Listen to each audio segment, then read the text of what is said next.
Баршаңызға сәлем, менің YouTube каналыма қош келдіңіздер. Бүгінгі видеомда 5-ші класспен бірге өткізген сабағым туралы айтатын боламын. Бұл сабақтың тақырыбы Present Simple Affirmative. Оқушыларым алдымен кабинетіме келмес бұрын осындай көрнекіліктер дайындап қойдым. Бұл жаңа сабақтың көрнекіліктері. Және оқушыларым кабинетіме келгеннен кейін үй тапсырмасынан бұрын миға шабуыл ретінде оқушыларымнан бұрын өткен сабақтың қаншалықты меңгергендігін білу үшін оқушылардан сұрап шықтым.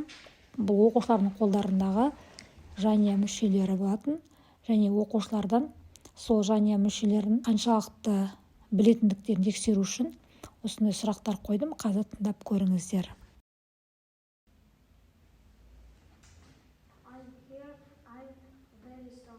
Cousin.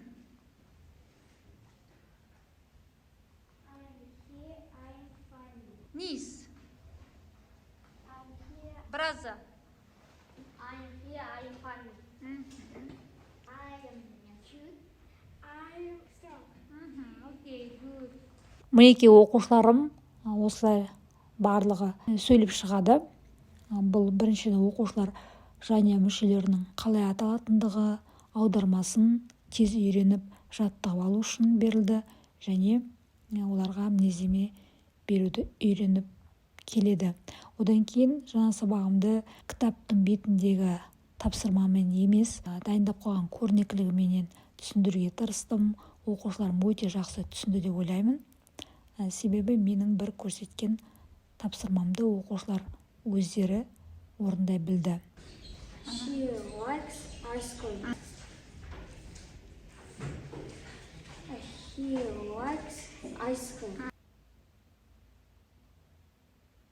You like bananas. Like bananas. They like bananas. He likes burger. He likes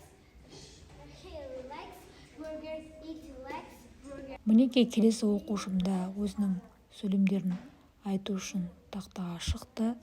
Оқушыларға бұл өте қызықты жұмыс болды. Оқушыларым сабақты жақсы түсінді. Одан кейін кітаптағы жаттығуларды жеңіл, ешқандай сұрақ қоймай, тез орындауға тырысты. Оқушылар жақсы бағаланды, және үй тапсырмасын да дұрыс түсініп кетті.